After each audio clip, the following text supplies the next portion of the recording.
Hello everyone, welcome to Online Help Guide. Today in this video, I'm going to show you how to unrestrict someone in Messenger. So without any further ado, let's get started. First of all, open Messenger app. The person whom you had restricted will not be shown in the main chat. So in order to find them, click on the three horizontal lines in the top left corner.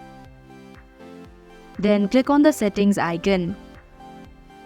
Scroll down your screen and click on Privacy and Safety option.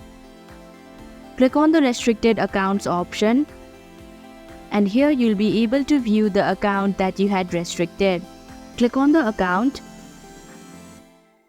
and here you can see the Unrestrict option in the bottom of your screen. Click on it,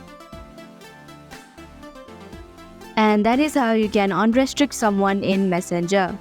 Thank you for watching Online Help Guide. I hope this video was helpful to you. If it was, hit the like button and comment down if you have any questions or feedback.